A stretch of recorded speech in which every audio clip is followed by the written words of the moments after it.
The cold had teeth that morning. November 19th, 1944. 7:31 in the morning, though Private First Class Daniel Reed had stopped checking his watch 40 minutes earlier. Time moved differently when you became part of the forest. When your breath slowed to 4 counts per minute. When your heartbeat dropped so low you could hear the blood moving through your ears. Reed lay behind a moss-covered log in the Hurtgen forest, 70 kilometers from the German-Belgian border. The log smelled of decay and earth and something older than the war. His grandfather would have called it the smell of patience, the smell of things that knew how to wait. Through his binoculars, Reed studied a section of forest northeast of his position, 70 meters out, maybe 75. The morning mist clung to the ground like something alive, something that didn't want to let go. Bare branches reached toward a sky the color of old steel. Everything was grey. Grey trees, grey earth, grey light that seemed to come from nowhere and everywhere at once. He'd been lying here for 42 minutes without moving. His fingers had gone numb inside his wool gloves 30 minutes ago. His eyes burned from the strain of maintaining focus. The cold had worked its way through his uniform, through his skin, into his bones. But he didn't move, couldn't move, because somewhere out there, in all that grey, was the man who'd been killing his brothers for 3 days. And then he saw it. A broken twig. No thicker than his little finger, suspended at an unnatural angle, roughly 70 meters distant. The break was fresh, the exposed wood still pale against the darker bark. That alone meant nothing. Branches broke all the time in winter. Wind, ice, animals. But this twig told a story. There was no frost on the exposed surface. None. Every other branch around it wore a crystalline coating from the overnight freeze. But not this one. Which meant it had broken after the frost formed. Sometime between 3 and 5 in the morning. After the temperature dropped, before the sun could rise and melt the ice away. And it hung at exactly 2 meters above the ground, the precise height where a man might need to shift position, where a man who'd been holding still for hours might finally have to move, might have to ease the cramp in his legs, might have to adjust his weight just enough to snap a twig no thicker than a pencil. Reed's grandfather had taught him this, how to read the forest, how to see what everyone else missed, how a single detail could mean the difference between eating and going hungry, between living and dying. The old man's voice came to him now, clear as morning. Boy, the forest talks to anyone willing to listen. But most folks, they're too busy making noise to hear what it's saying. Reed traced an imaginary line from the broken twig upward. His eyes moved slowly, carefully, following the logic of the break, following what it revealed about the surrounding environment. And there, 12 meters up in an ancient beech tree, he found what he was looking for. A cluster of branches that looked entirely natural, just another tangle of growth in a forest full of tangles, except for 3 things that shouldn't be there. First, the cluster sat exactly where the main trunk divided into 3 major branches, a natural platform offering an unobstructed view of American positions while remaining concealed from below. Second, the branches around the cluster showed slight discoloration, bark scraped away, not by weather, not by animals, but by careful hands trying to prevent noise, trying to eliminate every sound that might give away a position. Third, and this was what made Reed's pulse quicken, the cluster created a perfect hide, the kind of hide his grandfather had shown him when he was 12 years old, the kind game wardens used to observe wildlife without disturbing the natural patterns of the forest. This wasn't random. This was professional. This was someone who understood trees the way Reed's grandfather had understood them. Someone who knew that forests speak in languages most men never learn. Reed let his breath out slowly. 4 counts. The way the old man had taught him. He memorized every detail, the exact position, the height, the sight lines, the approach angles. Then, moving with the same careful patience that had kept him alive for 42 minutes, he began to crawl backward. 3 days, he thought. 3 days they'd been pinned down by a ghost, and now he knew where the ghost lived.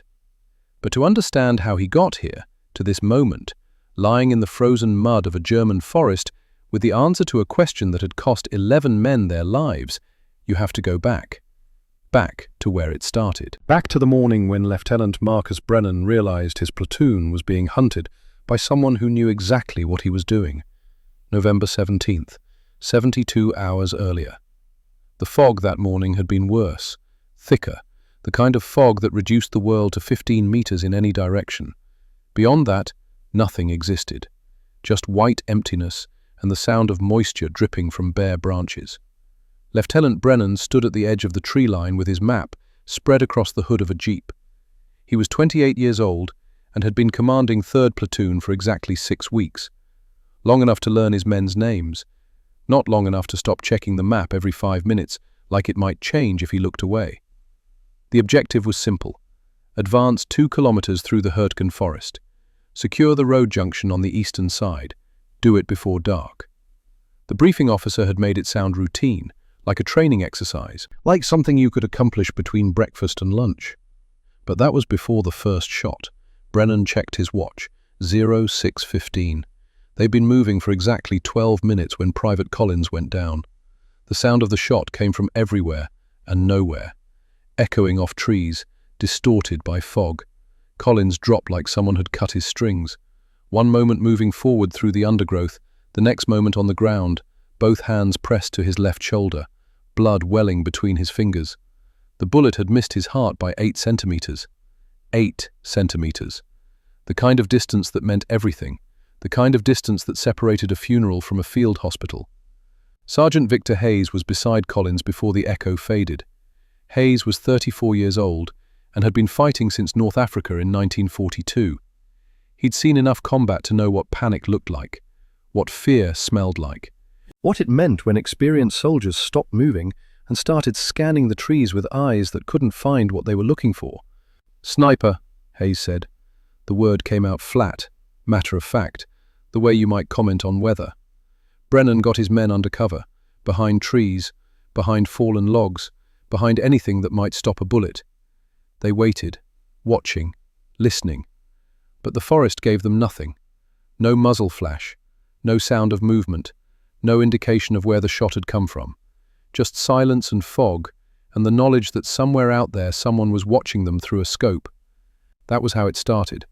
By nightfall on the first day, 3 more men were down, all shoulder wounds, all upper body hits, all missing vital organs by margins that seemed almost deliberate.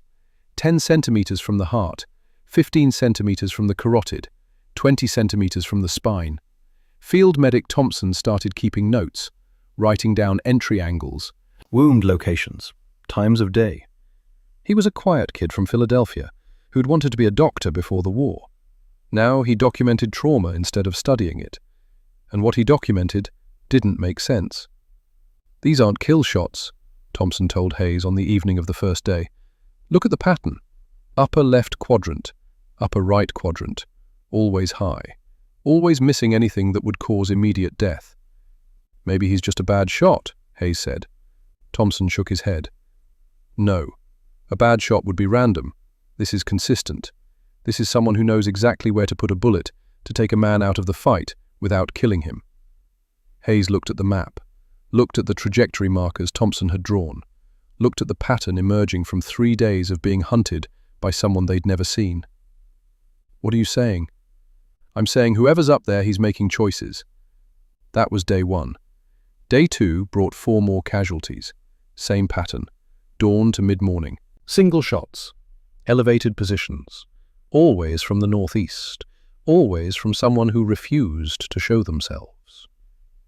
By noon on the second day, 3rd Platoon had advanced exactly 40 meters. 40 meters in 36 hours. Captain Owen Ashford called from battalion headquarters.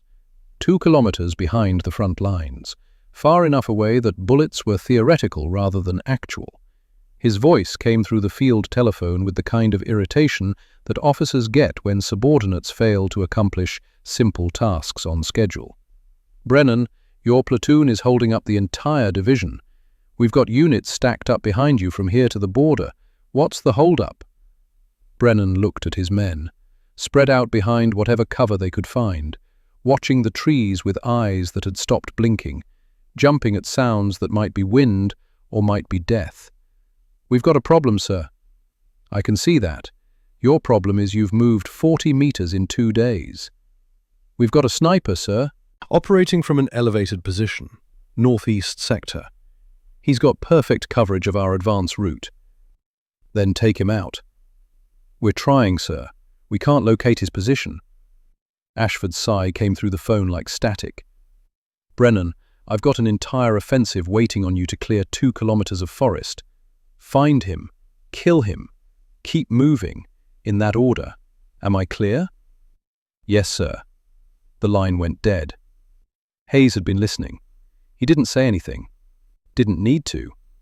They both knew what happened to officers who couldn't complete simple objectives, who couldn't move their men forward, who couldn't solve problems that headquarters considered routine. What do you think? Brennan asked. Hayes pulled out a cigarette, lit it with hands that had stopped shaking years ago, took a long drag and stared at the trees like they might give him answers. I think we're dealing with someone who knows what he's doing, someone who's set up a hide and doesn't plan on leaving it, someone who's patient enough to wait for perfect shots and disciplined enough to make them count. So, how do we find him? We don't, not with what we've got. We need someone who can read the forest, someone who can spot what we're missing.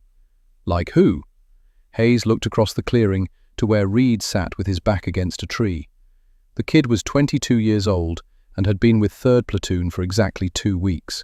Young, quiet, the kind of soldier who did his job and didn't ask questions.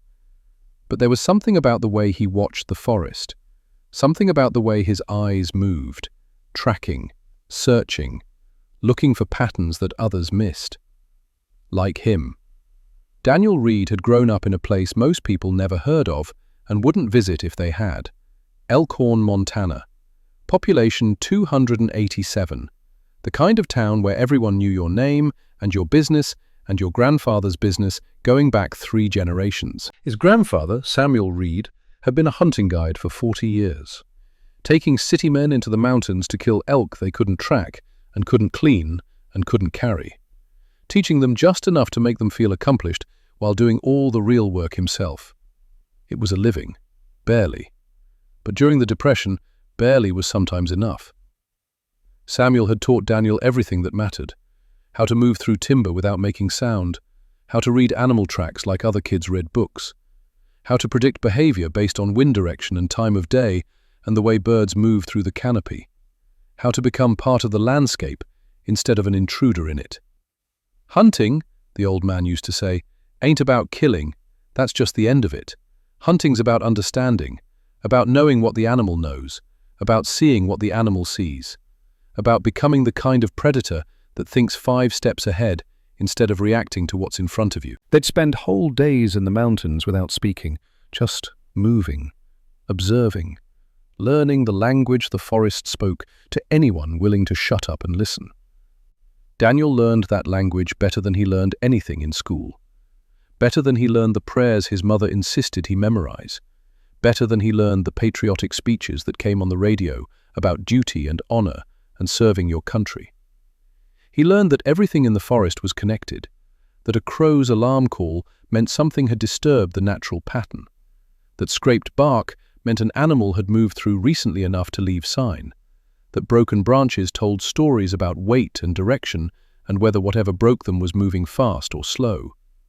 He learned patience, how to wait without moving until waiting became a kind of meditation, how to slow his breathing and his heartbeat until he barely existed, how to observe without being observed, how to see without being seen. His father had died in 1938, sawmill accident, the kind of death that happened to working men in small towns where safety was expensive and lives were cheap. Daniel was 16. His mother remarried a year later, a wheat farmer from the next county, a man who had no use for hunting or tracking or anything that didn't involve turning soil and planting seeds. Samuel died 2 years after that, pneumonia. The old man had spent so much time in the mountains that domesticity killed him faster than cold ever could. He left Daniel his rifle, a Winchester Model 70, and a journal filled with observations about the natural world. 200 pages of careful handwriting, documenting everything from animal migration patterns to which plants deer preferred in drought years to how to tell the age of a bear from its scat. On the last page, in handwriting that was shakier than usual, Samuel had written, "The forest talks to anyone willing to listen. Most folks are too busy making noise to hear what it's saying. You're not most folks, boy. Don't forget that." Daniel enlisted in 1943, not because he believed in the war, not because he hated Germans or Japanese or whoever else they were supposed to be fighting, but because staying in Elkhorn meant watching his mother's new husband turn the place where he'd grown up into something he didn't recognize. Because the mountains held too many memories of an old man who taught him everything that mattered. Because sometimes leaving was easier than staying. Basic training had been easy. The physical part anyway. Running, marching, obstacles courses designed to weed out men who couldn't handle discomfort. Daniel had grown up carrying elk quarters through mountain passes, had spent nights at elevation where the cold could kill you if you weren't careful, had learned to function on minimal food and less sleep because that's what hunting required. The hard part was the people. Too many of them, too much noise, too much talking about nothing. He'd spent his childhood learning to be quiet, learning to observe, learning to exist in silence. The army wanted the opposite, wanted men who could follow orders shouted over chaos, who could function in crowds, who could kill strangers on command without stopping to think about whether it made sense. He did what they asked, mostly.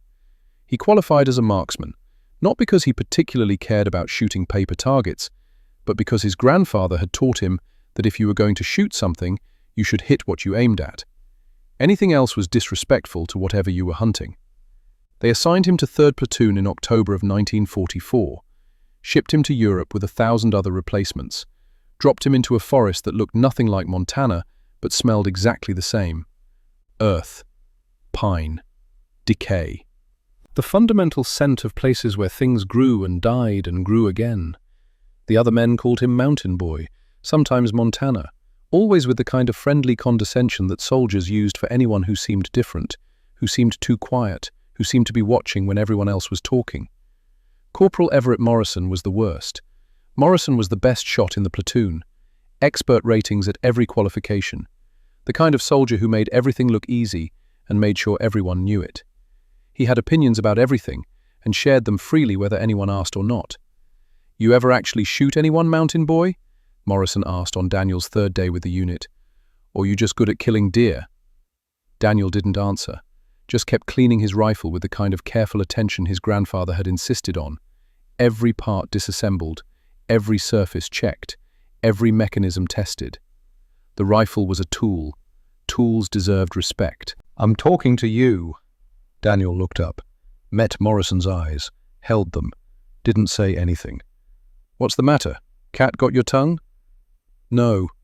"No what?" "No, I haven't shot anyone. You?" Morrison's smile didn't reach his eyes. 3 confirmed, could be more. Hard to tell in combat. Must be nice, knowing for sure. What's that supposed to mean? Daniel went back to cleaning his rifle. Nothing. Just seems like the kind of thing you'd want to be certain about. Morrison opened his mouth to respond. Sergeant Hayes cut him off. "Morrison, Reed, both of you shut up. We're moving out in 5. 3rd Platoon had other capable soldiers Daniel was still getting to know. Corporal Garrett Sullivan was their 2nd best marksman after Morrison. 26 years old from Pennsylvania coal country. Quiet, methodical. The kind of soldier whose rifle was always clean and whose shots always found their mark. He'd been with the unit since North Africa, had seen more combat than most men twice his age.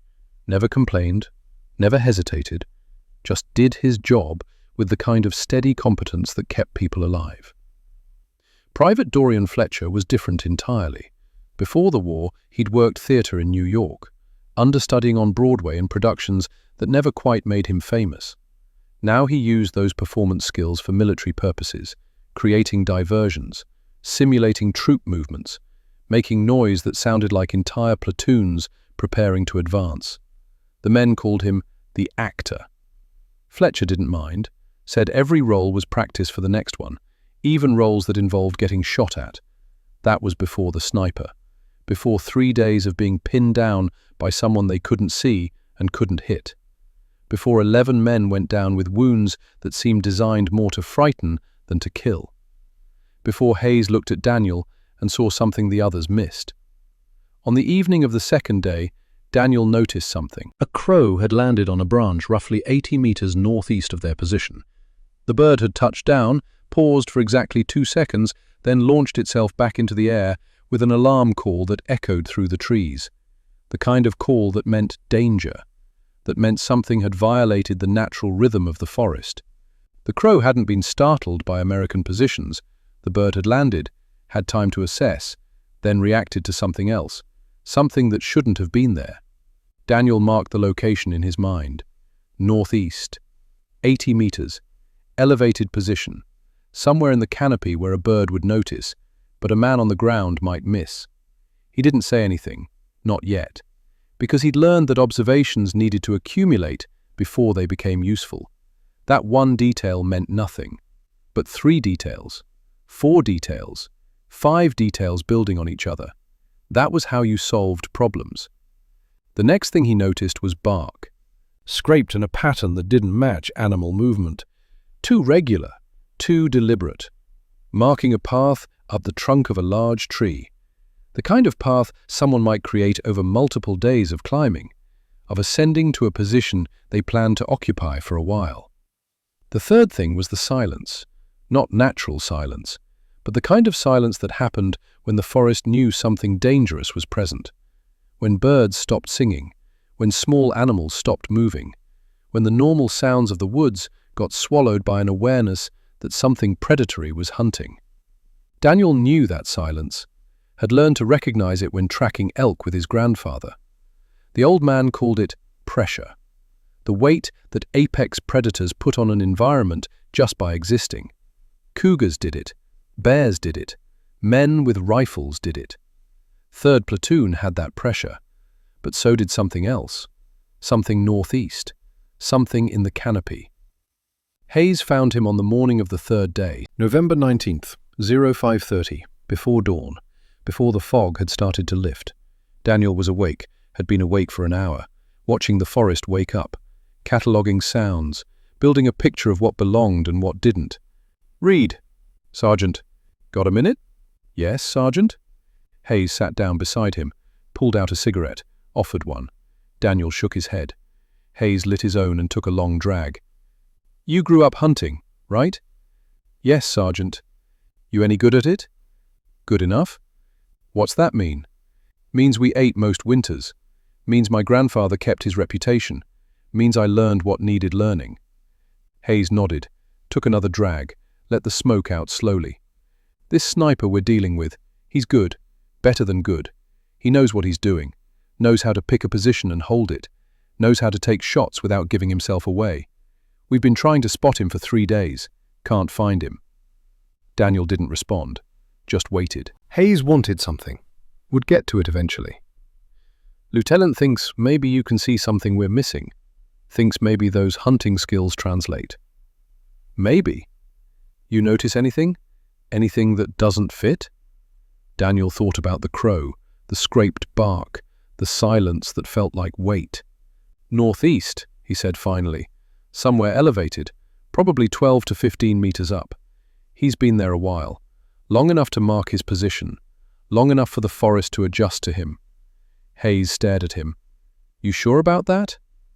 "No, but I'd bet on it if I had to." "What makes you think northeast?" "Crow reaction yesterday morning. Scraped bark pattern. Sound displacement. The way the wind moves through that sector. It's the right position for what he's trying to do." Hayes took a final drag on his cigarette, ground it out carefully, making sure no ember remained that might give away their position. "Lieutenant's getting pressure from command. We need to move forward." "Can't do that with a sniper pinning us down. You think you can find him?" "I can try." "That's not what I asked."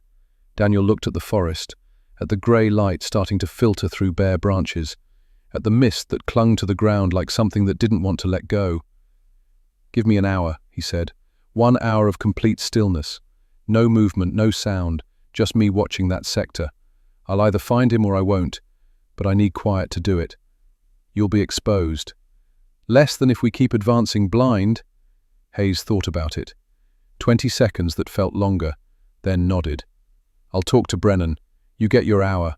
But if you find him, you better be sure. We don't get second chances at this." "Understood, Sergeant." Hayes stood, looked down at Daniel with an expression that might have been respect, or might have been skepticism. Hard to tell in the pre-dawn grey. "Your grandfather teach you this? How to spot things nobody else sees?" "Yes, Sergeant." He must have been something. He was. Hayes walked away, left Daniel sitting with his back against a tree, watching the forest wake up, building a picture in his mind of what he needed to do, of what his grandfather would have done, of how patience and observation could solve problems that speed and violence couldn't. 1 hour, 60 minutes of absolute stillness, of becoming part of the forest instead of an intruder in it, of waiting for the man in the tree to make a mistake, to shift position, to break a twig no thicker than a pencil, to reveal himself to someone willing to look. Daniel checked his watch. 0550. Dawn in 20 minutes. The best light for observation came just after sunrise, when shadows were long and movement created contrast, when the world was still waking up and anything unusual stood out against the natural pattern. He picked his position carefully, behind a fallen log that offered both cover and clear sightlines to the northeast sector. He tested the ground, made sure nothing would crack or snap when he settled in, made sure he could remain motionless for as long as necessary. Then he got into position, slowed his breathing, slowed his heartbeat, let his body temperature drop, let himself become part of the landscape, let the forest accept him as one more element in an environment full of elements that didn't matter. His grandfather had taught him to observe without expectation, to let information come to him rather than forcing patterns onto chaos. Daniel listened. For 42 minutes, he listened. And then the forest told him exactly what he needed to know. The world narrowed to a circle of magnified forest. Through his binoculars, Daniel Reed watched 70 meters of grey timber resolve into individual trees, branches, shadows. His breathing had slowed to something barely human, 4 breaths per minute. The way his grandfather had shown him during long hunts, where patience meant the difference between eating and going hungry. 42 minutes. That's how long he'd been lying here when he saw the twig. But before the twig, there were other signs, smaller things, pieces of a puzzle his training had prepared him to solve. At 6:14, a second crow landed in the northeast sector. Same tree as yesterday, same branch. The bird touched down, cocked its head left, then right, then launched itself back into the air with that same alarm call. 2 days in a row, same location, same reaction. Birds didn't lie. They didn't have agendas. When a crow called danger, something dangerous was there. Daniel marked the location in his mind. 70 meters, northeast, elevated approximately 12 to 15 meters based on the branch height. He didn't move his binoculars, didn't shift position, just filed the information away and kept watching. At 6:47, the light changed. Dawn was breaking properly now, the grey pre-morning giving way to actual sunlight filtering through the canopy. And in that changing light, Daniel saw something he'd missed in the darkness. Scraped bark, running up the trunk of a massive beech tree. Not animal damage, too regular, too purposeful. The kind of wear pattern that came from boots finding purchase, from someone climbing the same route multiple times over several days. The tree was perhaps 3 meters in circumference at its base. Old growth, maybe 100 years, maybe more. The kind of tree that would have been standing when his grandfather was young, when his grandfather's grandfather was young. The kind of tree that had seen other wars, other men trying to kill each other in its shadow. The scraped bark started at about chest height, ran upward, disappeared into the canopy where the trunk divided into major branches, creating a natural platform, creating the kind of position a man could use to observe everything below while remaining invisible from the ground. Daniel's pulse quickened. Just slightly, just enough that he had to consciously slow it again, had to remind himself that patience mattered more than excitement, that one more piece was still needed, one more confirmation before he could be certain. He kept watching. The forest woke around him, small sounds returning as dawn established itself, birds that weren't crows, squirrels moving through upper branches, the drip of moisture from leaves as morning warmth began to work on overnight frost. All the normal sounds of a place that wanted to live despite the war happening in its midst. And then, at 7:31 exactly, he saw it. The broken twig. It hung at an unnatural angle, 70 meters out, maybe 73, no thicker than his little finger. The break was fresh, pale wood exposed against darker bark, and most importantly, critically, there was no frost on the broken surface. Every other branch in that sector wore a coating of crystalline ice. The temperature had dropped to -5 overnight. Everything exposed had frozen, everything except this newly broken twig, which meant it had snapped after the frost formed, sometime between 3 and 5 in the morning, after the temperature dropped but before dawn could begin melting the ice. And it hung at exactly 2.1 meters above the ground, the height where a man might adjust his position, where someone who'd been holding still for hours might finally have to shift weight, might have to ease cramping muscles, might have to move just enough to snap a small branch that probably seemed insignificant in the dark. Daniel traced the line from the twig upward, following the logic of the break, following what it revealed. His eyes moved slowly through the magnified image in his binoculars, up the trunk of the beech tree, past the scraped bark, into the canopy where the trunk divided into 3 major branches. And there it was, a cluster of branches and deadfall that looked entirely natural. That would look natural to anyone not trained to see what didn't belong. But Daniel had spent his childhood learning to spot game warden blinds. His grandfather had shown him dozens, had explained how professionals observed wildlife without disturbing it, how they created positions that appeared to be part of the forest itself. This was that. This was someone who understood trees, who understood concealment, who understood that the best hiding places were the ones that looked like they'd grown there naturally. The cluster sat where the 3 major branches divided, creating a platform roughly 1 meter by 1 meter, offering clear sightlines to American positions, providing cover from ground observation. And most tellingly, the branches around the cluster showed that same scraped bark pattern, deliberate removal of material that might create noise, might give away position, might alert prey that a predator was watching. Daniel lowered his binoculars slowly, carefully. He'd been motionless for so long that movement required thought, required conscious effort to make his muscles respond. His fingers were numb, his eyes burned. The cold had worked so deep into his bones that he couldn't remember what warm felt like. But he had it. He had the position. He had the answer to a question that had cost 11 men their blood over 3 days. Now, he just had to figure out what to do with it. 73 meters away and 12 meters up, Johann Weber knew something had changed. He couldn't explain how he knew. Nothing obvious had happened. No one had pointed in his direction. No one had fired at his position. The Americans below continued their cautious movements, continued their careful observation of the forest, continued doing exactly what they'd been doing for 3 days. But something felt different. Weber had learned to trust these feelings. Years as a game warden had taught him that intuition was just observation happening too fast for conscious thought to catch. That the feeling of being watched was real. That prey knew when predators were near, even when they couldn't see them. He was prey now. Had been prey since his unit retreated 2 days ago, since they'd left him alone in this tree with orders to delay the American advance. To hold position.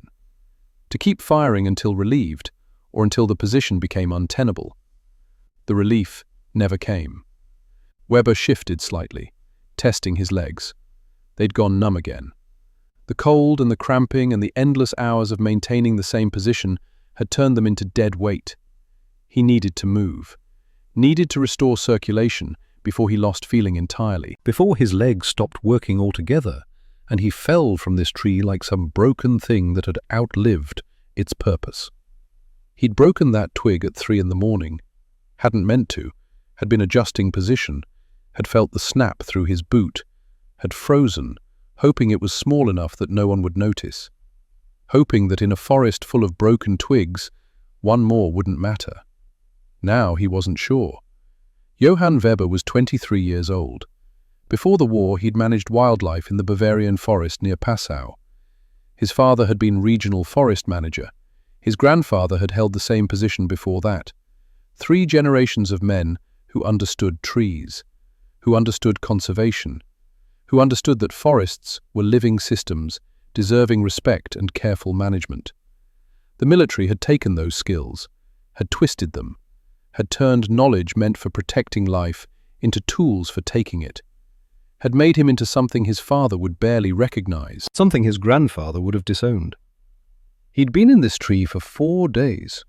4 days of watching Americans try to advance through forest he could have navigated blind. 4 days of taking shots he didn't want to take at men who'd done nothing to him personally. 4 days of fulfilling orders that felt increasingly pointless as the reality of abandonment became unavoidable. His unit had retreated on November 17th, under cover of darkness, falling back to secondary positions 5 kilometers east. They'd left him behind, told him to hold this position for 3 days, to delay the American advance, to give the main force time to establish new defensive lines. The 3 days had passed. No one came to relieve him. No supply drop, no orders to withdraw, no indication that anyone remembered he was here or cared whether he lived or died. By the morning of November 19th, Weber had accepted the obvious truth. He'd been forgotten, left behind, abandoned in a tree with a rifle and 3 days of rations that had run out yesterday, fighting a war that had already moved on without him. But he kept firing, kept taking his shots, because his father had taught him that duty mattered, that orders were orders, that a man followed through on his commitments, even when circumstances made those commitments difficult, even when following through seemed pointless, even when no one would know or care whether he'd done his job properly. So he fired, and he made sure every shot missed anything vital. 7 shots over 3 days. 7 carefully placed rounds that struck shoulders, arms, legs. Never the chest, never the head. Never the places where bullets ended lives, instead of just ending combat effectiveness. He told himself it was enough, that he was fulfilling his orders to delay the advance, that taking men out of the fight without killing them was a reasonable compromise between duty and conscience. But the compromise was eating him alive. At night, alone in this tree, Weber thought about the men he'd shot, wondered if they had families, wondered if they'd joined this war for the same stupid reasons he had, wondered if they'd believed the propaganda about glory and honor and defending something worth defending, wondered if they'd figured out yet that wars were mostly just young men dying for old men's mistakes. He thought about his sister back in Bavaria, about the letters she'd sent asking when he was coming home, about how he'd stopped answering because he didn't know what to tell her, about how the person who'd left for this war wasn't the person who would return from it, if he returned at all. He thought about his father, about the last conversation they'd had before deployment. The old man had looked at him with eyes that understood too much, had said nothing about duty or honor or serving the fatherland, had just gripped his shoulder and said, "Come back. Whatever else happens, just come back." Weber wasn't sure that was possible anymore, not because he thought he'd die in this tree, but because the person his father wanted back had already died, had died somewhere between the first shot and the 7th, between the moment he'd accepted orders to delay American forces and the moment he'd decided to fulfill those orders without killing anyone. The compromise had seemed noble at first, had seemed like a way to maintain humanity in circumstances designed to strip it away. But now, sitting alone in this tree with legs that barely worked and rations that were gone, and a unit that had forgotten him, the compromise just seemed pathetic, seemed like something a child would do, trying to have it both ways, trying to be a good soldier and a good person when the war demanded you choose one or the other. 3 o'clock that morning, When the cramps had become unbearable, Weber had shifted position, had tried to do it quietly, had tried to make no sound, but his boot had caught the twig, had snapped it, had created a sound that seemed impossibly loud in the frozen silence. He'd frozen, had waited, had listened for any indication that someone below had heard, but the forest gave him nothing, just continued its slow process of waking up, just continued pretending that men with rifles weren't using it to kill each other. Now, 4.5 hours later, Weber wondered if that twig had been his mistake, if that small sound had given him away, if somewhere below someone was finally looking at the right place, seeing what no one else had seen, solving the puzzle of where the ghost in the forest lived. He couldn't leave. His orders were to hold position, and even if he wanted to disobey, his legs wouldn't carry him. The numbness had progressed beyond temporary, had become something more serious, something that would require medical attention if he didn't restore circulation soon. So he stayed, kept his rifle ready, kept his eyes on the Americans below, kept waiting for something to happen that would resolve this situation one way or another. Because the waiting was worse than the fighting. The uncertainty was worse than the fear. The knowledge that he was alone and forgotten and slowly freezing in a tree was worse than anything the Americans could do to him. At least, that's what he told himself. "I've got him." Daniel said it quietly. No drama, no excitement, just statement of fact. Sergeant Hayes looked at him for 3 seconds without speaking, then nodded. "Show me." Daniel pointed. Northeast. 73 meters, 12 meters elevation. The beech tree with the scraped bark. The platform where 3 branches divided. The cluster that looked natural unless you knew what to look for. Hayes raised his binoculars, scanned the sector, took his time. When he lowered them, his expression hadn't changed, but something in his eyes had shifted. "You're sure?" "As sure as I can be without seeing him move." "What makes you certain?" Daniel explained. The crow reactions over 2 days, the scraped bark pattern indicating repeated climbing, the broken twig with no frost, the height, the sight lines, the professional quality of the concealment, all of it adding up to a picture that made sense only one way. Hayes listened without interrupting. When Daniel finished, the sergeant pulled out a cigarette, lit it, took a long drag while staring at the tree that had been killing his men for 3 days. "If you're wrong, we waste a day. Command will have my ass, probably Brennan's too." "Yes, Sergeant." "If you're right, we end this. Move forward. Stop bleeding men to a ghost we can't find." "Yes, Sergeant." Hayes took another drag, let the smoke out slowly. "You better be right, Reed." "I am. That's what I like about you, kid. No false modesty." Hayes dropped the cigarette, ground it out, started walking toward where Lieutenant Brennan was studying maps, with the kind of intensity that came from having superiors question your competence. "Sir," Reed found him. Brennan looked up, looked at Daniel, looked back at Hayes. "He's sure?" "Says he is." "Where?" Hayes pointed, explained what Daniel had explained to him, the observations, the deductions, the reasoning that led from broken twig to occupied hide. Brennan listened with the expression of a man who wanted to believe but couldn't afford to be wrong. "That's thin, Hayes, that's very thin." "It's what we've got. If we're wrong, we know what happens if we're wrong. We also know what happens if we do nothing. We stay pinned down, keep bleeding men, keep delaying the entire division's advance, keep giving Ashford reasons to relieve you of command." Brennan stared at the tree, calculating, weighing options, making the kind of decision that defined whether officers got promoted or ended up counting supplies in some rear echelon warehouse. "All right, but we do this smart. No direct assault, no artillery that destroys the intelligence value. We extract him alive if possible."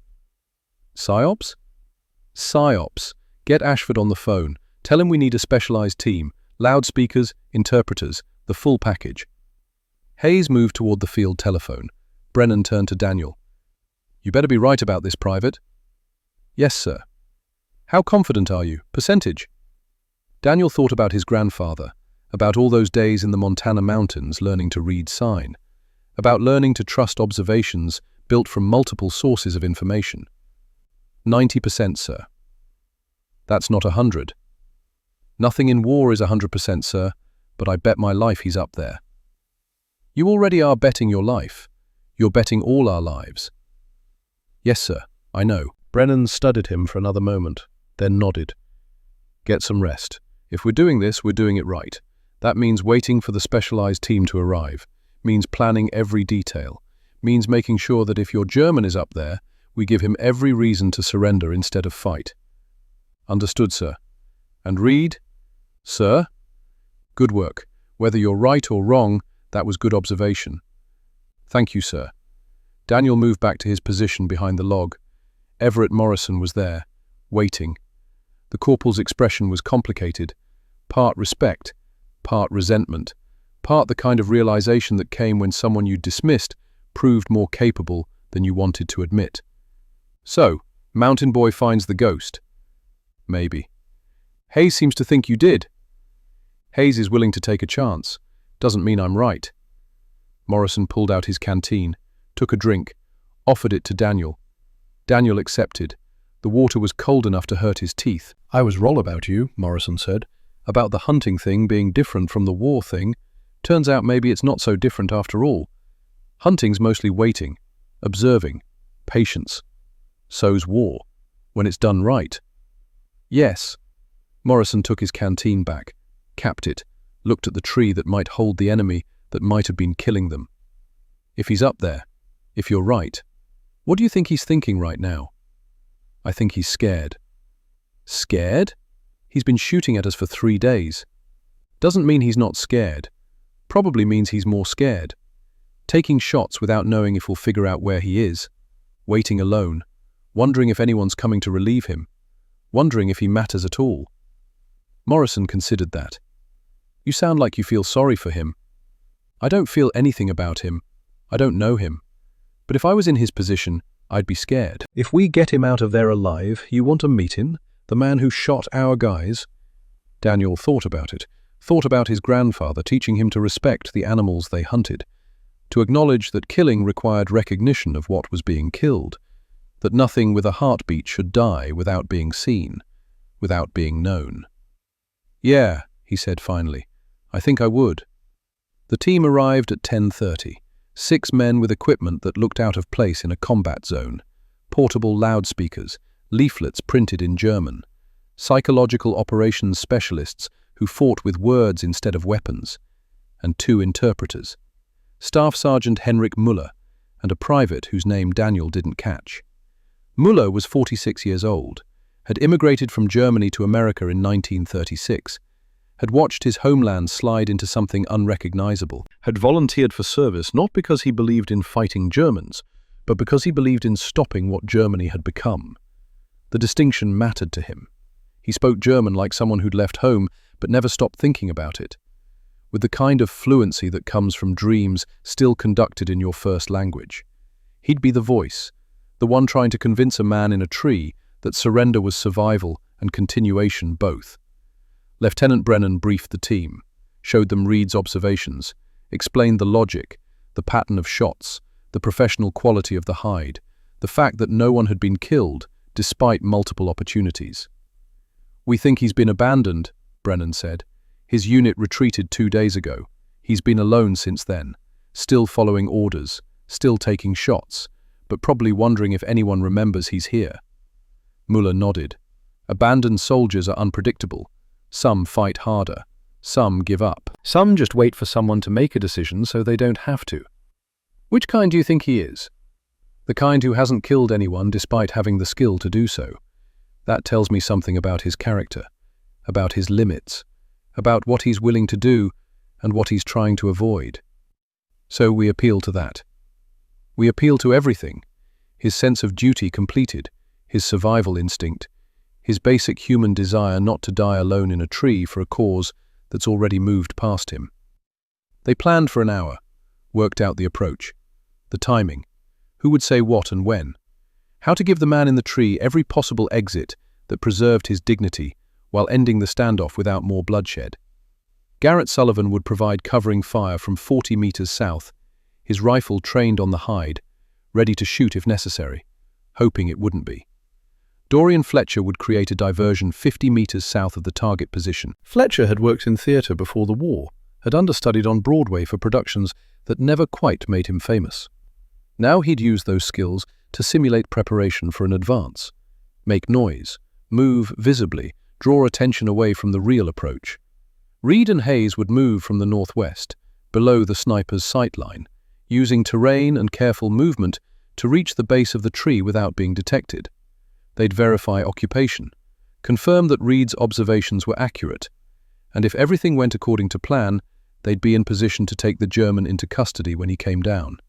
If he came down.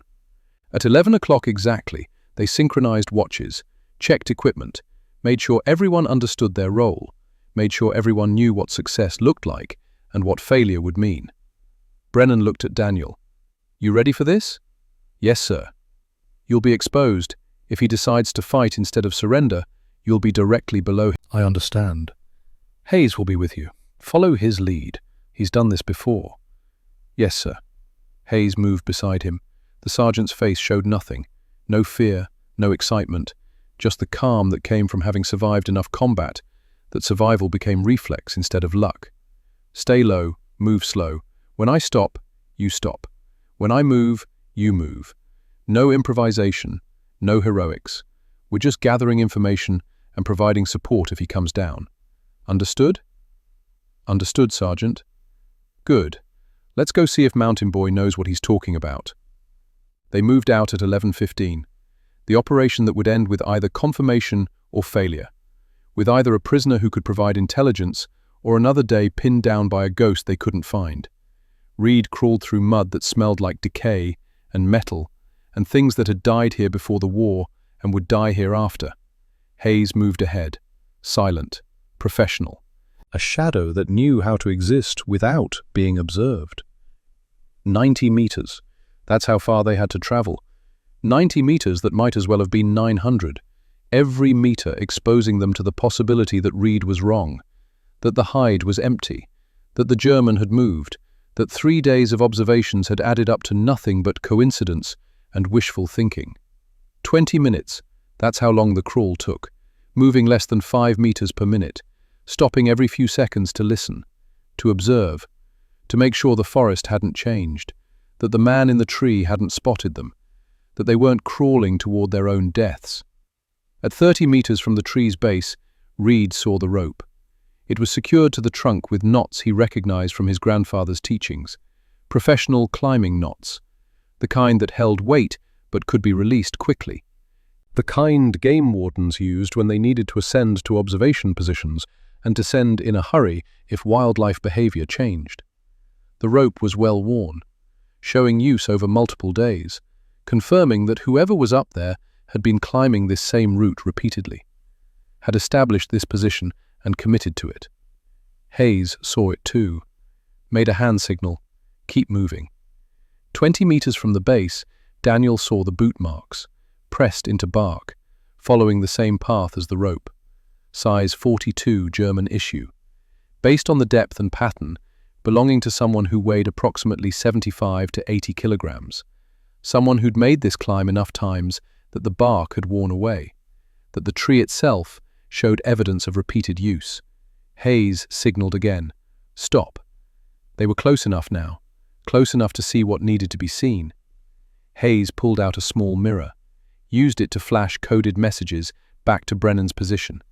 Simple signals. Yes. Occupied. Confirmed. Then they waited. Because the next part wasn't theirs. The next part belonged to Müller and his loudspeakers and his careful German words, trying to convince a man in a tree that living mattered more than dying alone. At 11:45, the broadcast began. Weber heard it before he understood what he was hearing. German. Clear. Respectful. Coming from loudspeakers that shouldn't exist in this forest. "Your position has been identified through skilled observation. You are surrounded. There is no dishonor in surrender under these circumstances. Continued resistance serves no tactical purpose." Weber's hands tightened on his rifle. His heart rate increased. The fear he'd been managing for 4 days suddenly becoming immediate, real, unavoidable. They knew. Somehow they knew. You have performed your duty with exceptional skill. The American forces respect your professional abilities as a marksman and woodsman. We understand you've been fighting alone, that your unit has withdrawn, that you've received no relief. How did they know that? We offer you the opportunity to surrender with dignity, to live, to return home when this war ends. No dishonor attaches to accepting these terms. Weber looked down, saw nothing. The forest appeared empty, but somewhere below, invisible, American soldiers waited for his decision, waited to see if he'd choose life or death, continuation or ending. His father's voice came to him, the last thing the old man had said. Come back. Whatever else happens, just come back. Weber thought about the men he'd shot, the 7 shots over 3 days, the compromise he'd made between duty and conscience, the fact that he'd fulfilled his orders without becoming a murderer, the fact that maybe somehow that had been enough. He thought about dying in this tree, alone, forgotten, for a war that had already moved on without him, for orders that no one remembered giving, for a cause he'd stopped believing in somewhere between the 1st shot and the 7th. His legs barely worked, his rations were gone, his unit had abandoned him, and now the Americans were offering him something he hadn't expected to receive. Recognition, acknowledgement, the possibility of survival with dignity intact. Weber made his decision. He pulled a white cloth from his pack, an undershirt, clean, saved for if he ever got relief and could change clothes. He tied it to his rifle barrel, raised it slowly above the edge of his hide, waved it deliberately, 3 times, making sure there was no mistaking his intentions. Then he began to climb down. Johann Weber descended from the tree like a man who'd been carrying weight too long and finally found permission to set it down. His movements were careful, deliberate, not the frantic scramble of someone panicking, not the defiant slowness of someone refusing to admit defeat. Just the controlled descent of a professional who understood that how you surrendered mattered almost as much as whether you surrendered at all. Daniel watched from 30 meters away, watched the white cloth attached to the rifle barrel catch morning light, watched boots find purchase on bark worn smooth by repeated climbing, watched a man who'd been invisible for 3 days finally become visible, finally become real instead of theoretical. Hayes had his rifle up, not aiming, just ready. The kind of ready that came from experience, from knowing that surrenders could go wrong in the space between intention and action, that men could change their minds, that fear could override reason in the seconds before irrevocable choices became permanent. But Weber didn't change his mind. He reached the base of the tree at 11:53.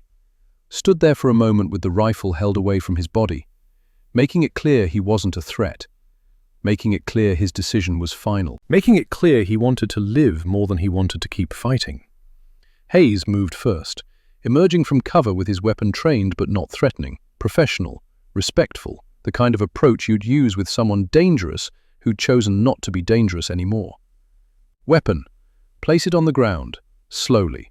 Staff Sergeant Mueller translated.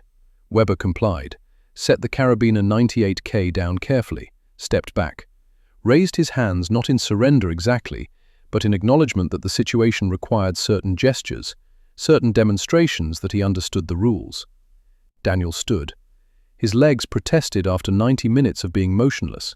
He moved toward the tree, toward the man who'd been a puzzle to solve, who'd been an enemy to locate, who was now just a young soldier who looked exhausted and relieved and profoundly sad in ways that transcended language. Weber was 23 years old, mud-stained uniform, 3 days without proper rest or food, boots worn from climbing, face showing the kind of fatigue that went deeper than missing sleep. The fatigue that came from fighting a war you'd stopped believing in while trying to maintain principles the war kept trying to take from you. He met Daniel's eyes, held them. Something passing between them that wasn't quite recognition, but wasn't quite anonymity either. An acknowledgement that they'd been connected for 3 days without knowing each other. That one had been hunting while the other was hunted. That circumstances had made them enemies when different circumstances might have made them something else. More American soldiers emerged from the tree line, surrounding but not threatening, creating a perimeter that was more procedural than aggressive. Lieutenant Brennan arrived, looked at Weber, looked at the tree, looked at Daniel with an expression that contained relief and vindication both. "Good work, Reed." "Thank you, sir." "Sergeant, get him some water. Get him sitting." "We're not barbarians." Hayes produced a canteen, offered it. Weber took it gratefully, drank like someone who'd been rationing water for longer than was healthy. His hands shook slightly, from cold or exhaustion, or the adrenaline crash that came after making decisions that determined whether you lived or died. Everett Morrison appeared beside Daniel, stared at Weber with complicated expression.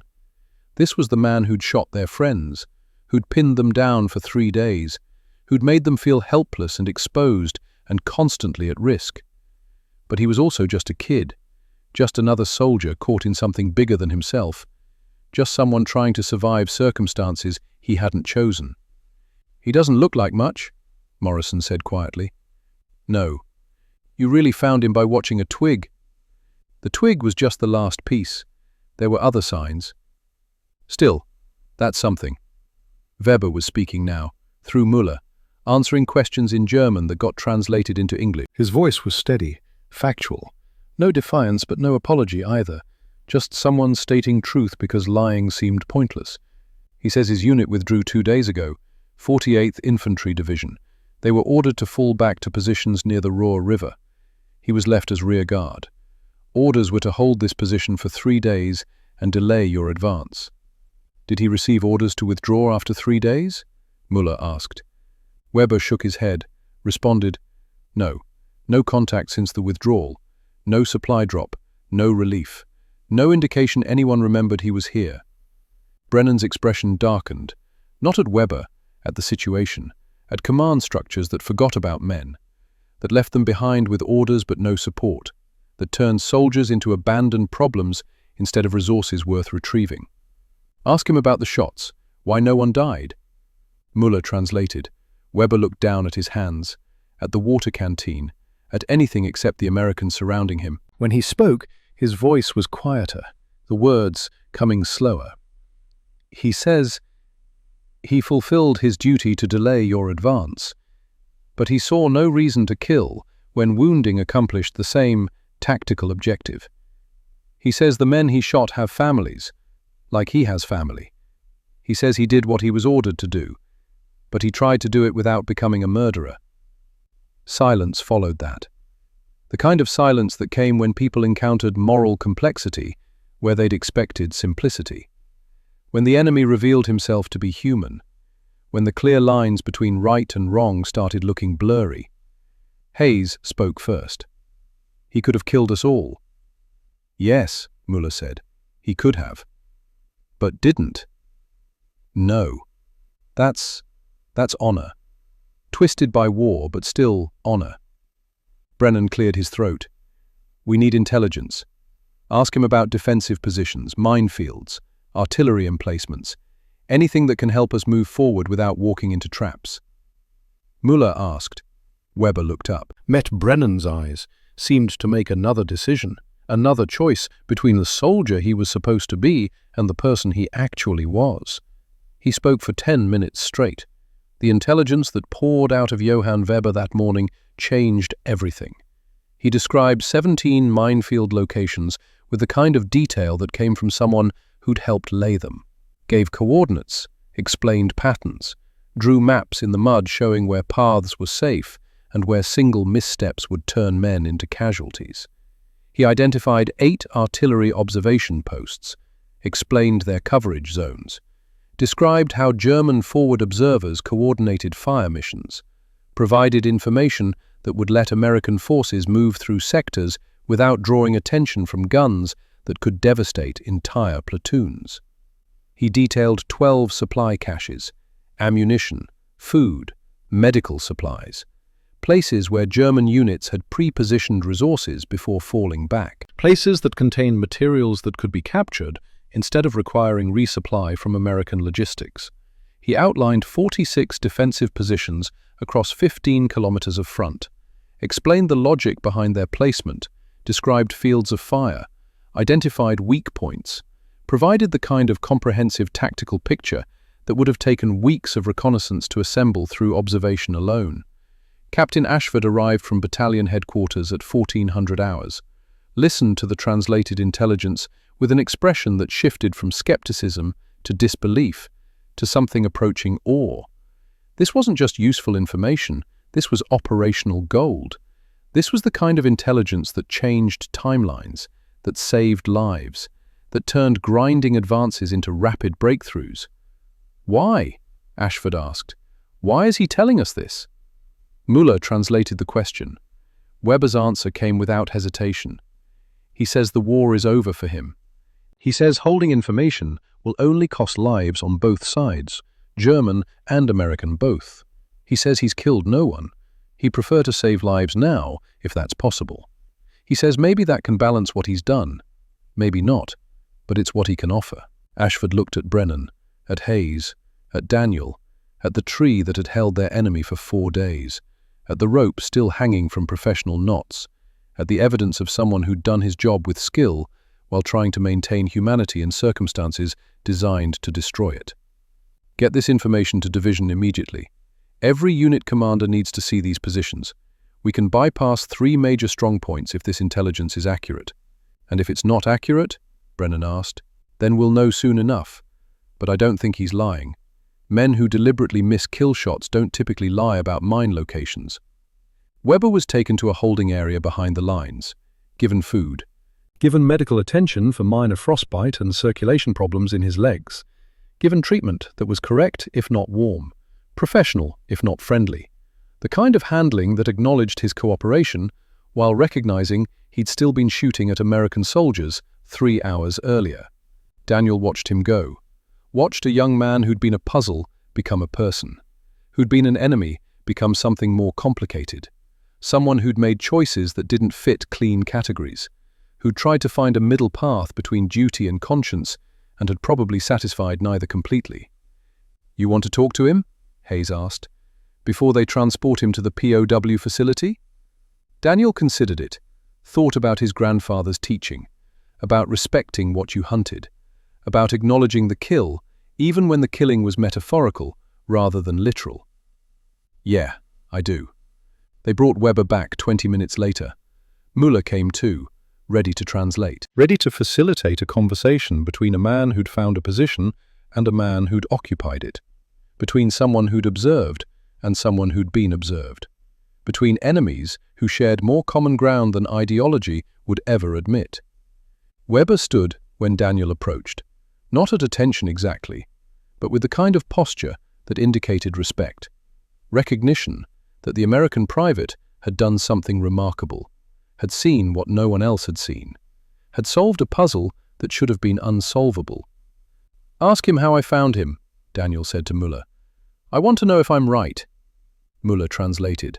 Weber listened, then smiled. A tired smile, but genuine. The smile of someone who appreciated skill even when that skill worked against him.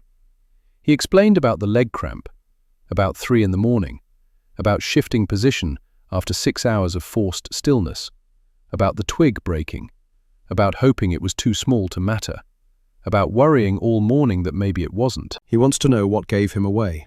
Just the twig? Tell him no. The twig was confirmation, but there were other signs, the crow reactions over 2 days, the scraped bark, the position of the hide itself, the fact that nothing else made sense. Tell him it was good work, the hide, the concealment, professional work. He should have been invisible. He almost was. Muller translated. Weber's expression shifted, pride mixed with resignation, the acknowledgement that he'd been beaten by someone who understood the same skills he understood, who spoke the same language of observation and patience and reading landscapes for information. Weber spoke. Muller translated. He says your grandfather must have been an exceptional teacher. He says the skills you used are the same skills he learned from his father, who learned them from his father. 3 generations of forest managers. He says war prostitutes these skills, makes them tools for killing instead of tools for understanding. He says he's sorry his skills were used against you, but he's glad someone on your side understood them too. He says, He says maybe that means something, that the forest speaks the same language to good men, regardless of what uniform they wear.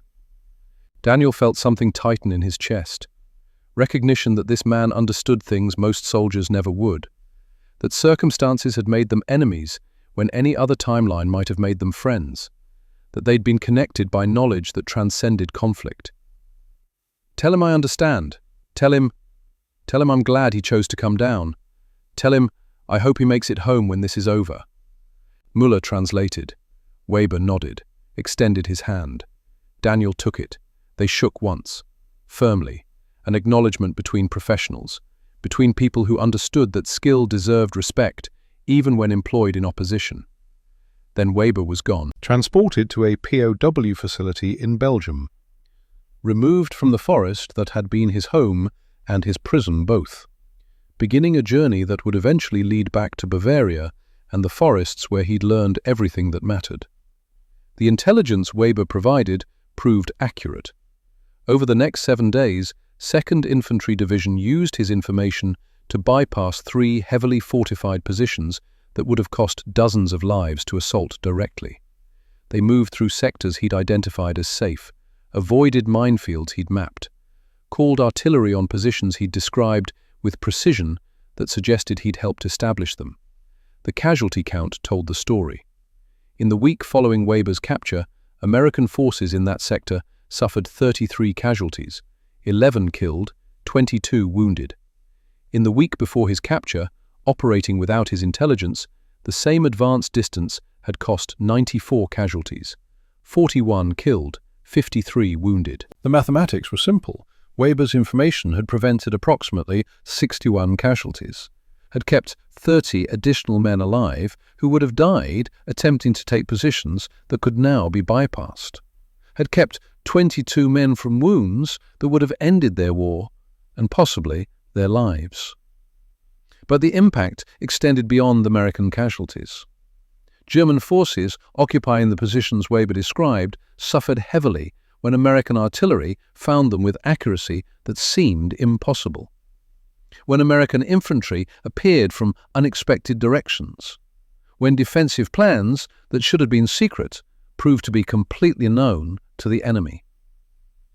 In that same 7-day period, German casualties in sectors where Weber's intelligence applied totaled 112. 63 killed, 49 wounded or captured. Numbers that might have been lower if those positions had remained secret. If American forces had been forced to advance blind. The moral calculus was complicated. Weber had provided information that killed his own countrymen. That turned defensive positions into death traps. That made men who'd trusted those positions pay with blood for trust that Weber had violated. But he'd also saved American lives, had prevented a grinding advance that would have cost both sides more casualties than what his information produced, had shortened the timeline, had accelerated an advance that was going to happen regardless, had chosen which deaths to enable and which deaths to prevent. There was no clean math for that, no equation that balanced German casualties against American lives saved, no formula that determined whether Weber's choices had been right or wrong, just the messy reality that war demanded decisions where every option cost lives, and the only choice was whose lives mattered more. Division headquarters compiled the statistics, calculated the impact, determined that Weber's intelligence had advanced the operational timeline by 11 days, had enabled objectives to be secured ahead of schedule, had created opportunities for exploitation that wouldn't have existed without the tactical picture he provided.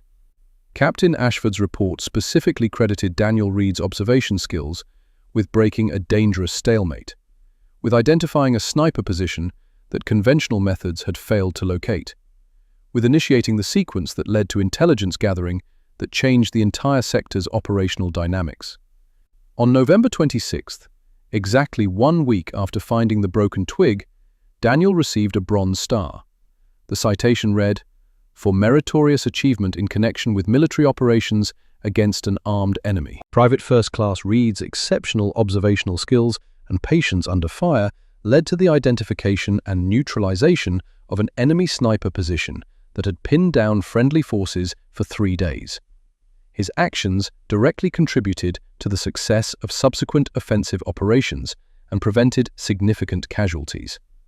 Lieutenant Brennan pinned it on personally, in front of 3rd Platoon, in front of men who'd stopped calling him Mountain Boy and started calling him Reed, who'd stopped seeing him as the quiet kid from nowhere and started seeing him as the soldier who'd done what no one else could do. "You saved lives," Brennan said. "Ours. Maybe theirs too in the long run. That matters. Remember that." Daniel said nothing, just stood at attention while Brennan completed the ceremony, while his platoon applauded, while Everett Morrison shook his hand with expression that contained respect and something approaching friendship. But the medal wasn't the legacy. The impact wasn't just the immediate intelligence or the lives saved in 1 week. The legacy was what came after.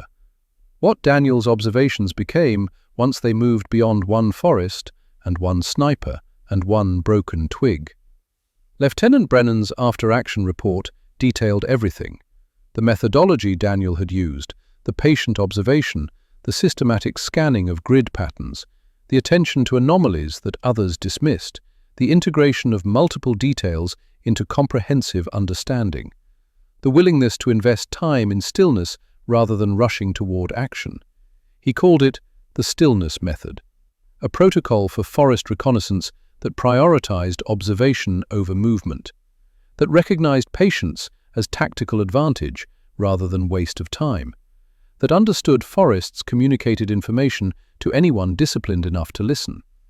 The report circulated through 2nd Infantry Division, through regimental command, through training officers who recognized that what Daniel had done wasn't luck, wasn't intuition, was reproducible skill that could be taught to others, that could be systematized, that could improve scout effectiveness across the entire division. By January of 1945, the stillness method had been incorporated into scout training curriculum for all infantry divisions in European theatre. Soldiers were taught to slow down, to observe before acting, to build comprehensive pictures from small details, to recognize that seeing what others missed required time investment that paid dividends in intelligence and survival both. The protocol was simple enough that any soldier could learn it, complicated enough that mastery required practice, effective enough that scouts using it reported significant improvements in enemy position identification, in observation post location, in recognizing ambush setups before walking into them. Daniel didn't know about any of this. Not immediately. He was too busy surviving, too busy advancing through Germany with 3rd Platoon, too busy doing the job he'd been assigned, fighting the war that needed fighting, trying to make it home to Montana when everything finally ended. The war in Europe concluded on May 8, 1945. Daniel was in Czechoslovakia when news came through, standing in a town square that had changed hands 3 times in 6 months, surrounded by soldiers who'd survived when so many hadn't, trying to process that the fighting was over, that tomorrow wouldn't involve bullets, that the constant background calculation of staying alive could finally stop. He returned to Montana in December, to Elkhorn, where nothing had changed except that he had, where the mountains looked the same but meant something different, where his grandfather's rifle still hung above the fireplace, where his grandfather's journal still contained 200 pages of observations about forests and animals and patience. He got a job with the Forest Service, started as a seasonal ranger, became permanent after 2 years, advanced through positions that recognized his skills, his understanding of wilderness, his ability to track, to observe, to see what others missed. By 1955, he was training new rangers, teaching them his grandfather's lessons and the lessons war had added to those foundations, teaching them to move through timber silently, to read sign, to understand animal behavior, to recognize human impact on natural environments. By 1968, he was regional supervisor, managing 500,000 hectares of protected wilderness, making decisions about fire management and wildlife conservation and public access. Doing work his grandfather would have recognized, would have approved of, would have understood as continuation of tradition that valued forests as living systems deserving respect. Over 37 years, Daniel trained 2,348 rangers, Some for weeks, some for months, some for entire careers. All of them learned pieces of what his grandfather had taught him, what war had refined, what experience had proven worked. He taught them patient observation without mentioning bronze stars or German snipers or broken twigs that changed outcomes. Just taught them to be still, to observe, to let forests speak, to understand that the most important information often came from smallest details that required time to notice. And he never knew the full extent of what that teaching produced. The stillness method didn't stay in 1945. Scout training that incorporated Daniel's observations continued after the war, through occupation of Germany and Japan, through the Korean War, where forests were different but principles remained constant, through reconnaissance operations, where observation mattered more than firepower, through conflicts where American forces operated, Daniel's methodology followed, sometimes credited to him, sometimes not, sometimes called the stillness method, sometimes called something else, but always recognizing that patience and observation produced intelligence that rushing missed. By 1985, military historians estimated that scouts trained in methodologies derived from Daniel's observations had identified more than 400 enemy positions that would have otherwise remained concealed, had prevented ambushes, had provided intelligence that saved lives in conflicts across decades. 400 positions over 40 years. Some identified by scouts who'd learned directly from Daniel's after-action report. Most identified by scouts who'd learned from other scouts, who'd learned from other scouts, in chains of transmission that stretched back to one November morning in Hurtgen Forest, when one soldier lay still for 42 minutes and saw what everyone else had missed. The mathematics were impossible to calculate precisely. How many lives saved? How many casualties prevented? How many families that remained whole because intelligence identified threats before threats identified targets?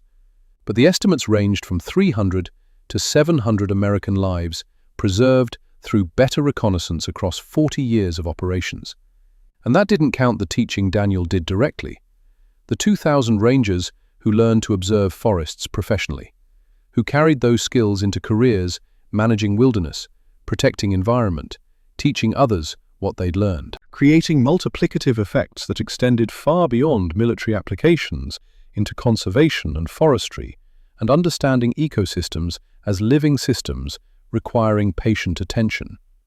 It all traced back to one morning, one broken twig, one decision to invest 42 minutes in stillness rather than rushing toward action. One man who'd learned from his grandfather that forests spoke to anyone willing to listen. Johann Weber returned to Bavaria in June of 1945, thinner than when he'd left, older in ways that transcended years, changed by war but not destroyed by it. He resumed work as game warden in the same forests where his father had taught him, where his grandfather had worked before that, where 3 generations of family had learned that forests deserved protection and respect. He married in 1949, had 3 children, taught them the same skills his father had taught him: how to track, how to observe, how to move through timber without disturbing what lived there, how to be part of the forest instead of intruder in it. He never spoke about the war, not to his children, not to his wife beyond basic facts, just carried it silently, integrated it into who he'd become. Let the forest heal what could be healed, and accepted that some wounds remained forever. In 1958, he published a memoir, short, factual, focused on his experience as game warden turned soldier, on the strange transformation of skills meant for conservation into skills employed for conflict, on moral compromises made during 4 days in a tree, on the American scout who'd found him through observation that Weber respected more than resented. The book was titled Der gebrochene Zweig, The Broken Twig. It became minor success in Germany, required reading for game wardens, for foresters, for anyone interested in how wilderness skills translated to military applications and back again. An English translation appeared in 1962, found audience among American military trainers, among scout instructors, among people who understood that Weber's memoir contained valuable lessons about observation and patience and professional approach to difficult circumstances. Daniel read it in his Forest Service office in Montana, sat at his desk with translation that described events he'd participated in from the perspective of the man he'd hunted, the man who'd been puzzled to solve, the man who'd chosen to surrender rather than die in a tree for orders no one remembered giving. The book was honest. Weber didn't glorify his choices, didn't claim to have been hero or victim, just described what happened, what he thought, what he felt, how he tried to balance duty and conscience and probably failed at both, how the American scout's observation skills had impressed him more than anything else about that day, how being found by someone who understood forests had felt almost like being found by peer rather than enemy. Daniel closed the book, looked out his office window at Montana mountains his grandfather had taught him to understand, thought about Bavaria mountains where Johann Weber had learned similar lessons from different teachers, about skills that transcended nationality and conflict, about knowledge that existed independent of whatever use men made of it. He wrote a letter. First time he'd written to anyone from the war. Addressed it to Weber, care of his publisher. Didn't know if it would arrive, didn't know if Weber would respond, just felt the need to acknowledge something that hadn't been acknowledged 20 years earlier. The letter was simple. I read your book. Thank you for telling your story. Thank you for coming down from that tree. Thank you for the intelligence that saved lives. I hope the forests have been kind to you. I hope you found peace in the same places you found your skills. Respectfully, Daniel Reed. Weber's response came 3 months later, equally simple. Thank you for finding me before someone else did. Thank you for treating my surrender with dignity. Thank you for understanding that forests speak the same language regardless of what uniform we wear. I hope you're well. I hope Montana has given you what Bavaria has given me. Perhaps someday we can walk through a forest together and simply observe. Respectfully, Johann Weber. They never did, not then. But they did in 1977. Veterans Reconciliation event in Germany, organized to promote understanding between former adversaries, to demonstrate that men who'd fought each other could stand together once the reasons for fighting had passed, to prove that shared humanity survived wars designed to destroy it. Daniel was 55, Weber was 56, both grey, both showing years, both carrying families and careers and lives that had continued after those 4 days in November of '44. They met in Bavaria, near Passau, where Weber still worked. In forests, Weber's family had managed for 3 generations, on a November day cold enough to remind them both of that morning when one had been in a tree and one had been searching. They walked for 2 hours, through timber Weber knew intimately, past trees that might have been there when Weber occupied his hide, through landscape that looked different from Hurtgen but smelled the same, earth and pine and decay and the fundamental scent of places where things grew and died and grew again. They talked about tracking, about observation techniques, about the differences between German forestry practices and American ones, about how to read animal sign, about how forests communicated, about children who'd learned similar skills from fathers who'd learned from grandfathers. They didn't talk much about the war, Just acknowledged it. acknowledged that circumstances had made them enemies, acknowledged that different circumstances would have made them something else, acknowledged that the connection between them, based on shared understanding of wilderness, mattered more than the conflict that had brought them together. Weber showed Daniel the tree, not the original. That was hundreds of kilometers away in forest that had changed countries twice since '44.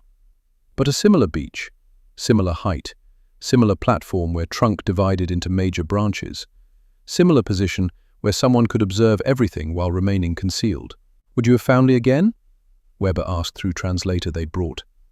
A young German woman who spoke English well enough to facilitate, but stayed silent enough to let them communicate. Daniel studied the tree, studied the approaches, studied the sight lines and the concealment, and the evidence of someone who understood how to hide. Eventually. Maybe not as fast, maybe not before someone else got hurt, but eventually the forest would have told me, just like it told me then. Your grandfather taught you well. So did your father. You chose a good position, professional work. You should have been invisible. But I broke a twig. After 3 days, after holding that position longer than most professionals could, after doing everything right except for one moment when your body demanded movement. That's not failure, that's human limitation. Weber nodded. They stood together in cold November air, 33 years after the morning that had connected them. Two old men who'd been young once, who'd been enemies once, who'd become something more complicated than simple categories allowed. Photographs were taken, the two of them examining trees, pointing out features, looking like what they were, professionals discussing profession, teachers discussing technique, men who understood forests talking in the language forests spoke. The photographs appeared in newspapers, former enemies reunited, American scout and German sniper who'd faced each other across 70 meters of forest, demonstrating that wars ended, but knowledge persisted. That skills transcended conflict, that respect was possible even when ideologies insisted otherwise. They exchanged letters after that, 3 or 4 per year, updates about families, about work, about forests and wildlife, and the simple observations that mattered to men who'd spent lives learning to see what others missed. Nothing profound, nothing that changed anything, just acknowledgement that connection existed, that the morning they'd shared had created bonds stronger than whatever had tried to destroy it. Weber died in 1994, 73 years old, heart attack while walking through forests he'd managed for 50 years. His family sent Daniel notice, included invitation to funeral. Daniel couldn't travel. Health declining, distance too far. But he sent flowers, sent letter to Weber's children explaining what their father had meant, how their father's skill had impressed him, how their father's choice to surrender had been right one, how their father had been professional and moral both, even when circumstances made those things difficult. Weber's family sent back his father's forestry journal, Heinrich Weber's observations about Bavarian forests, compiled over 40 years of management. Gift, acknowledging that Daniel would understand what those observations meant, would respect what they represented, would recognize kinship across generations and nationalities. Daniel kept that journal next to his grandfather's.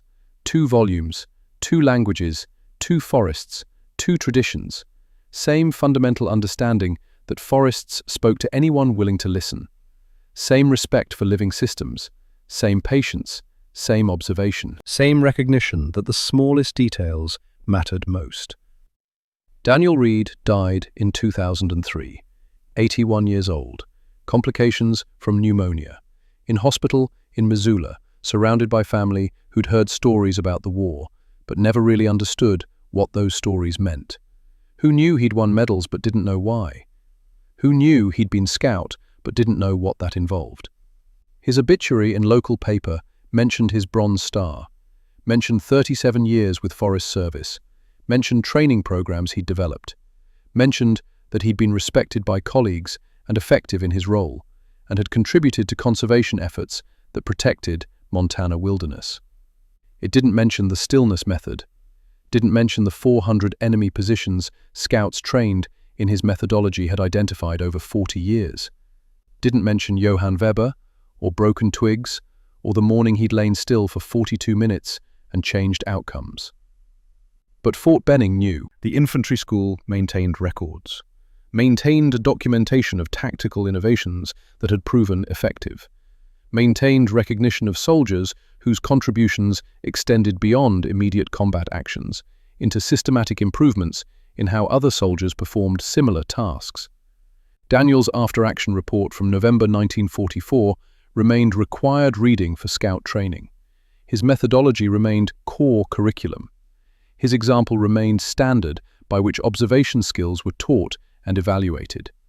In 2008, 5 years after his death, Infantry School established Daniel Reed Excellence in Observation Award, given annually to scout who demonstrated exceptional reconnaissance capability, who exhibited patience and systematic approach, who saw what others missed.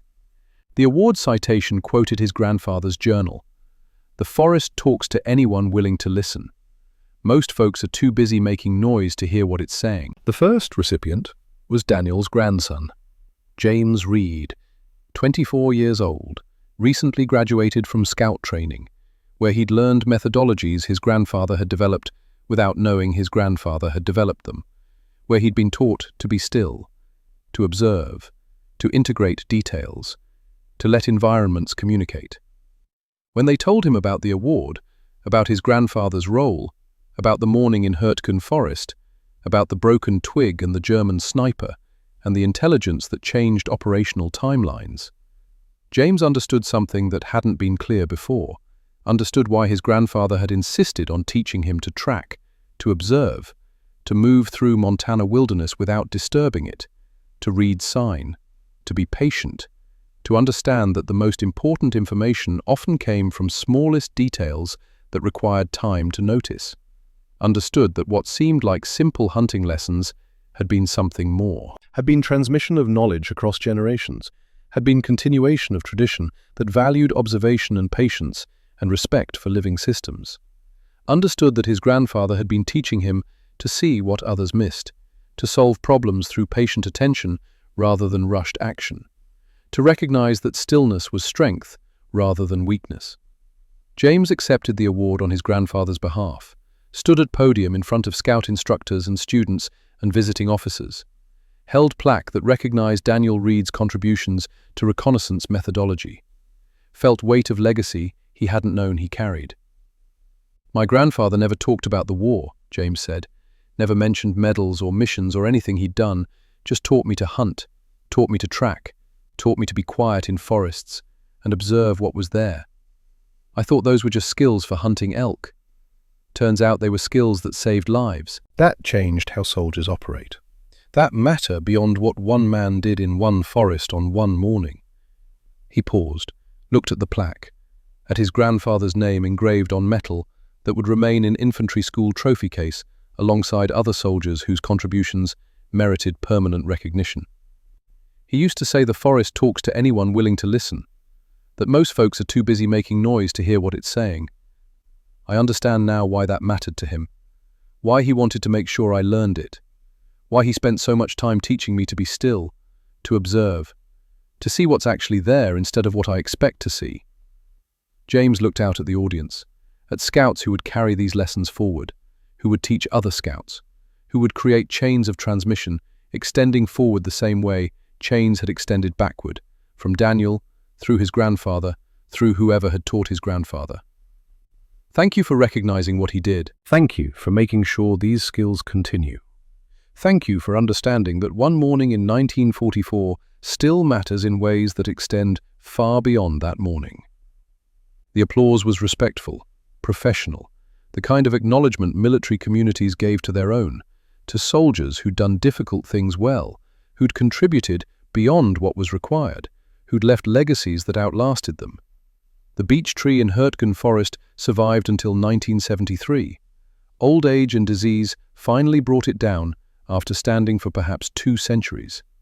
Watching men kill each other, watching forests recover, watching borders change and armies move, and the reasons for fighting shift, while fundamental realities of trees and soil and seasons remained constant. Local forestry officials who knew the tree's history preserved sections of the trunk, cut them carefully, transported them to small museum dedicated to Hurtgen Forest campaign, mounted them with plaques explaining what had happened there, explaining about the American scout and the German sniper, about the broken twig that had revealed a position, about the surrender that had led to intelligence that had saved lives. The display included photographs, Daniel Reed receiving his Bronze Star, Johann Weber's memoir cover, the 1977 reunion showing 2 old men examining trees together, the beach where Weber had constructed his hide. Visitors came, veterans mostly, Americans who'd fought in that sector, Germans who'd fought there too, people trying to understand what had happened, what it meant, why small details mattered, why one morning affected so many other mornings. The museum guide explained the observation, the patience, the respect between adversaries, the choices Weber made, the skills Daniel demonstrated, the legacy both created, the way war could contain dignity even when it contained horror, The way enemies could recognize shared humanity even when required to kill each other.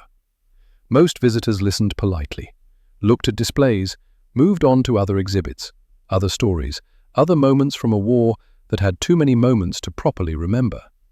But some visitors understood that what happened in that forest mattered beyond immediate outcome, mattered beyond one sniper neutralized or 1 week of intelligence, mattered because it demonstrated principles, because it showed that observation defeated concealment, that patience produced results force couldn't achieve, that skills transcended ideology, that respect was possible even in circumstances designed to destroy it. Those visitors stayed longer, studied the displays more carefully, read Weber's memoir excerpts, read Daniel's citations, looked at the preserved tree sections that had held a man trying to fulfill duty without becoming murderer. That had concealed professional work undone by a single moment of human limitation. And some of those visitors were scouts, were reconnaissance specialists, were people who understood that Daniel's example still mattered, that Weber's choices still resonated, that the morning they'd shared continued teaching lessons to anyone willing to learn them. Today, in Montana, James Reed trains new Forest Service Rangers. He's 42 now, regional supervisor like his grandfather was, managing some of the same territories Daniel managed, teaching some of the same lessons, continuing transmission of knowledge that extends back through his grandfather, through Samuel Reed, through however many generations before that, who understood forests as living systems requiring patient attention. He teaches them to track, to observe, to move through wilderness without disturbing it, to read landscapes for information, to understand that the smallest details often matter most, to be still, to listen, to let forests communicate. He doesn't always mention his grandfather, doesn't always explain where these lessons came from, just teaches them because they work, because they produce rangers who see what others miss, who solve problems through observation rather than assumption, who respect forests as more than resources to be managed or scenery to be preserved. But sometimes when students show particular aptitude, when they demonstrate understanding that goes beyond rote learning into genuine comprehension, he tells the story. About November 19th, 1944, about Hurtgen Forest, about a grandfather who lay still for 42 minutes, about a broken twig no thicker than a pencil, about a German game warden trying to fulfill duty without losing humanity, about observation and patience and skills that transcended conflict, about how one morning changed outcomes, saved lives, created methodologies, established legacies, demonstrated that seeing what others missed required discipline and training and willingness to invest time in stillness rather than rushing toward action. He tells them these things not because his grandfather was a hero, though he was, not because the story is dramatic, though it is, but because the principles matter, because observation skills remain relevant, because the lessons his grandfather learned and taught continue having value in contexts that have nothing to do with war, because forests still talk to anyone willing to listen, because most folks are still too busy making noise to hear what's being said, because the smallest details still matter most, because patience still produces results that speed misses, because one broken twig can still change everything if someone knows how to read what that twig reveals. James teaches these things standing in Montana forests his grandfather knew, looking at trees his grandfather observed, walking trails his grandfather walked, continuing work his grandfather did, maintaining tradition that extends backward through generations and forward through students who will teach other students who will teach others. The war ended 79 years ago. Daniel has been dead 20 years. Johann Weber has been gone 29. The beech tree fell 50 years past. The immediate participants have all passed. The urgent reasons for what happened have faded into history that seems increasingly remote. But the lessons persist. The stillness method remains Scout training curriculum. Daniel's observations remain required reading. His example remains standard. His methodology remains effective. His legacy remains active in ways he never knew, in ways that extend far beyond November 1944, in ways that demonstrate how one soldier's skill on one morning created ripples that spread across decades. 400 enemy positions identified by scouts trained in his methodology over 40 years of operations. Estimated 300 to 700 American lives saved through better reconnaissance. 2,000 Forest Service Rangers trained in observation techniques derived from his teachings. Unknown number of those Rangers' students carrying knowledge forward into contexts that have nothing to do with military operations or wilderness management, but everything to do with seeing what's actually there instead of what we expect to see. All of it traces back to one morning, one decision to lie still, one investment in patience, one broken twig that became visible because someone knew how to look. Daniel Reed never knew the full extent of what he'd created, never knew about the 400 positions, never knew his after-action report would influence 4 decades of scout training, never knew his grandson would receive a award in his name, never knew that what seemed like simple observation would become systematic methodology. He just did what his grandfather had taught him. Applied skills learned for hunting elk to problem of finding enemy snipers. Trusted that forests communicated if you were willing to listen. Trusted that patience mattered. Trusted that small details revealed big truths. And he was right. The sun rises over Montana mountains the same way it rose over Hurtgen Forest 79 years ago. Cold November morning. Frost on branches, grey light filtering through bare trees. The kind of morning where everything seems suspended between night and day, between what was and what will be. James Reed stands in that light with a student, 22 years old, new to the Forest Service, learning to track, learning to observe, learning skills that seem old-fashioned in age of GPS and satellite imagery and technology that promises to make human observation obsolete. But some things technology can't replace. Some things require presence, require patience, require willingness to invest time in stillness, require recognition that seeing what matters demands more than looking, demands integration of multiple details, demands understanding that forests are living systems communicating constantly if anyone bothers to listen. James points to a broken twig, no thicker than a pencil, hanging at an unnatural angle. What do you see? The student looks, shrugs. Broken branch. What else? I don't know. Just looks like a broken branch. Look closer. Fresh break? Old break? Frost on the exposed wood? Height? Angle? What does it tell you? The student looks again, more carefully this time, starting to understand that this is test, that the obvious answer isn't the complete answer, that what seems simple requires attention. Fresh break. No frost. Maybe happened this morning. About 2 meters up. Could be deer? Elk? Could be. What else explains it? The student thinks, studies the surrounding area, starts integrating details, starts building picture from fragments. There. Boot prints. Human. Recent. Someone walked through here, probably broke the branch. James nods. Good. Now you're seeing. Now you're reading what's actually there instead of what you expected. Now you're letting the forest tell you its story. They continue walking. Through timber Samuel Reed knew, through landscape Daniel Reed managed, through wilderness that continues teaching same lessons to anyone willing to learn them, through forest that still talks to anyone willing to listen.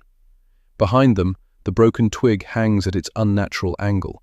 Fresh break, no frost, evidence of passage, story waiting to be read, detail that matters if anyone knows how to see it, exactly like another twig, in another forest, 79 years ago, when one scout's observation changed outcomes, saved lives, created legacies, demonstrated that the smallest details matter most when someone knows how to read them, when patience proved stronger than speed, when stillness revealed what movement missed.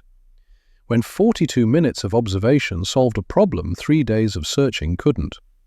When one broken twig, no thicker than a pencil, changed everything.